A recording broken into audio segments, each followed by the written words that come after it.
लेकिन कोई इशू नहीं, पढ़ना तो हमें सब कुछ ही है। चैप्टर 6 भी पढ़ा दूंगा, लेकिन बेटा वो इंटीग्रेशन जो है ना आप लोगों की समझ में आ जाएगी, क्योंकि आपने डेरिवेटिव पढ़ा हुआ, तो वो है एंटी डेरिवेटिव। लेकिन बेटा नहीं, मुश्किल नहीं है, लेकिन जिन बच्चों की पहली शुरू की क्लासेस है ना उनके लिए डिफिकल्ट हो जाए सबको साथ, क्योंकि आपको 7 देखिए 7 में भी शायद मैंने आपको वेटेज लिखवाया होगा कि 7 का वेटेज भी जो है ना 6 के बाद सबसे ज्यादा वेटेज 7 का है, ठीक है। तो मोहतरम वही क्या नाम वो चैप्टर टॉपिक क्या है? And straight line, plane analytical geometry in straight line.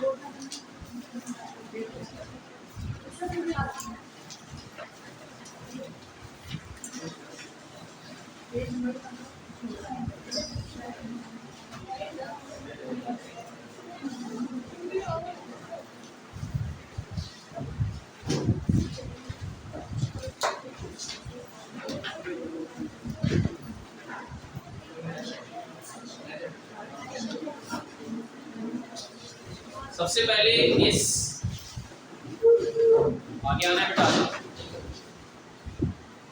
सबसे पहले इस चैप्टर में जो पहला वर्ड है प्लेन, आप मुझे बताएंगे प्लेन किसे कहा जाता है? आजाए बेटा आगे आजाए। जी सर, प्लेन किसे कहते हैं? ये एरोप्लेन वाला प्लेन नहीं है वैसे, सॉरी मतलब कर्व सरफेस को प्लेन नहीं कह सकते। देखिए यहाँ पर आप स्ट्रेट और कर्व का वर्ड निकालो, क्या रह जाएगा? सरफेस। किसी भी ऑब्जेक्ट की सरफेस को हम प्लेन कहते हैं। जैसे कि आपके ये बोर्ड का सरफेस या आपके रजिस्टर का जो पेज है उसका जो सरफेस, या किसी भी ऑब्जेक्ट जैसे आप डेस्क के ऊपर ये अपना रजिस्टर रखा हुआ उस डेस्क का जो सरफेस, तो इसका मतलब है कि प्लेन की डायमेंशंस कितनी होती हैं? 2। एक होती है हॉरिजॉन्टल और एक होती है वर्टिकल। हॉरिजॉन्टल डायमेंशन को कहा जाता है एक्स एक्सिस और वर्टिकल डायमेंशन को कहा जाता है वाई एक्सिस। अगर आप टॉपिक आपने लिख दिया तो इसके बाद एक जुमला में लिखवा देता हूँ, आपको याद रहेगा, जल्दी जल्दी लिख लीजिए। चैप्टर नेम लिखिए,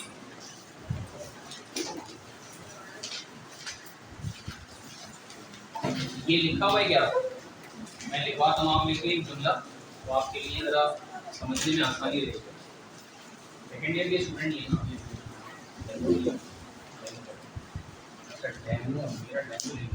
मैंने गलत पढ़ा तो कैसे? चलिए देखो बेटा, a point has no dimension, a point has no dimension, a straight line, या लाइन भी लिख सकते हैं सिंपली, चलें straight line. a straight line has one dimension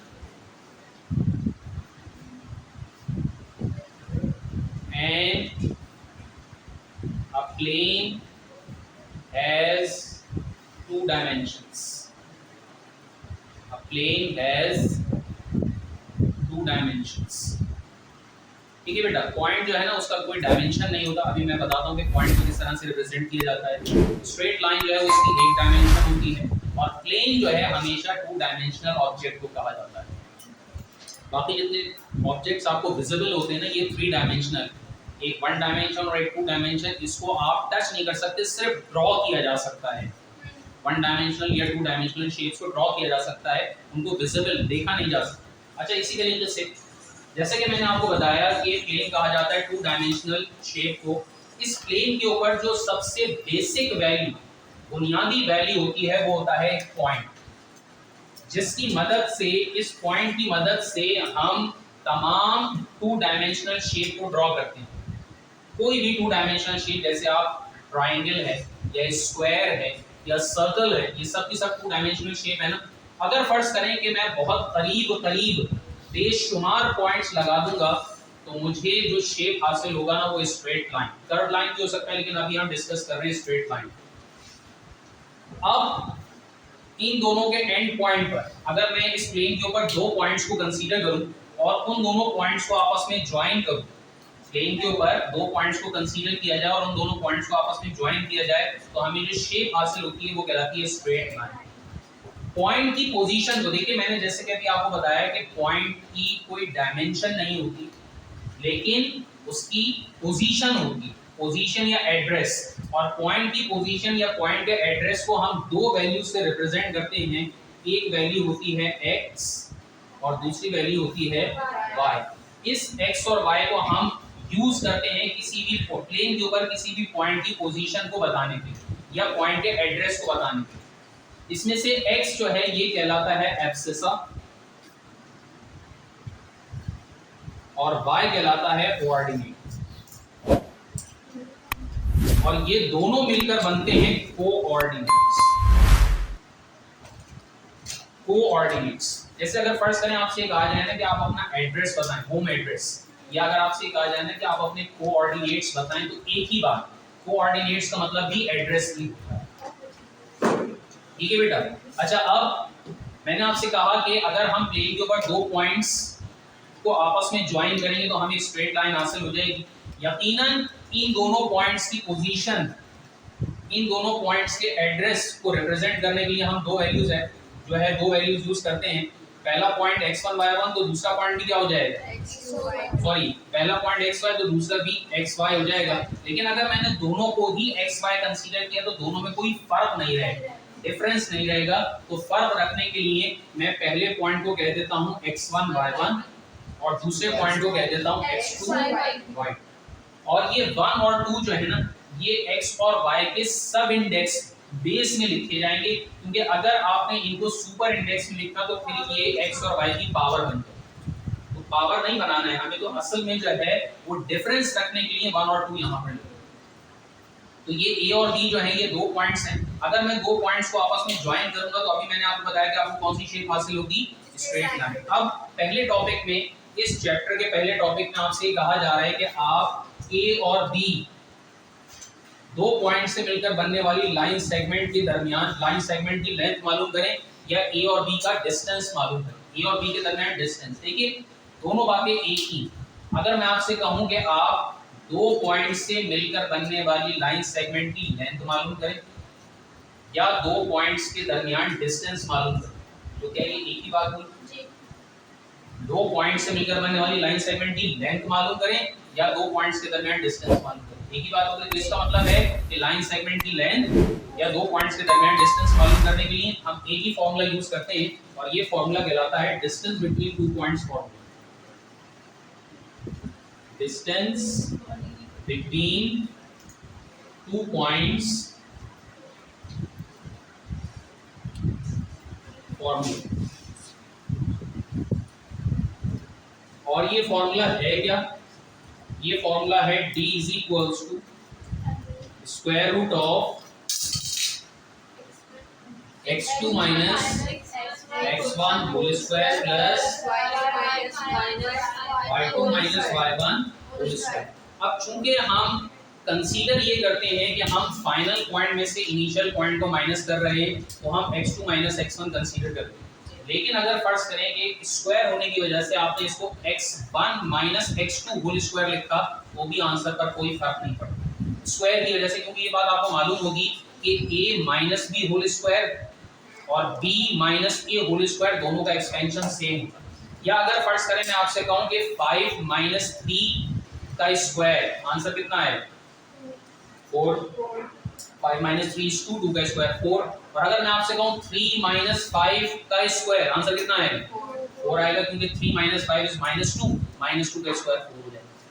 समझ में आ गई बात? तो आप इसको x1 minus x2 whole square भी लिखेंगे तो बात सही हो जाएगी। लेकिन क्योंकि हम करते ही हैं कि फाइनल पॉइंट में से इनिशियल पॉइंट को माइनस करते हैं, इस वजह से फॉर्मूला इस तरह से लिखा जाता है। दीगर किताबों में भी आपको ऐसे लिखा हुआ मिलेगा, आपकी किताब में भी है। अच्छा, अब आप मुझे इस सवाल का जवाब दीजिए कि क्या स्क्वायर रूट के अंदर कभी नेगेटिव वैल्यू आ सकती है? स्क्वायर रूट के अंदर कभी नेगेटिव, सोच कर जवाब देना है, कभी नेगेटिव वैल्यू आ सकती है? भाई ये दो स्क्वायर्स का सम है, तो कभी नेगेटिव वैल्यू आ सकती है? कभी नहीं आएगी। अगर फर्ज करें कि ये जी बेटा नहीं, मुझे ये बताइए, अगर अगर ये कंडीशन है, एक मिनट आप मेरा सवाल ही नहीं समझे ना, अभी अगर नहीं कहते, आ सकती है या नहीं? अगर आ सकती तो फिर की बात होती ना, यहाँ तो आ सकती है या नहीं। अच्छा देखिए, अगर फर्ज करें मैं इसमें कॉम्प्लेक्स नंबर्स ले लूं, जैसे फर्ज करें इस तरह से ले लूं, a इज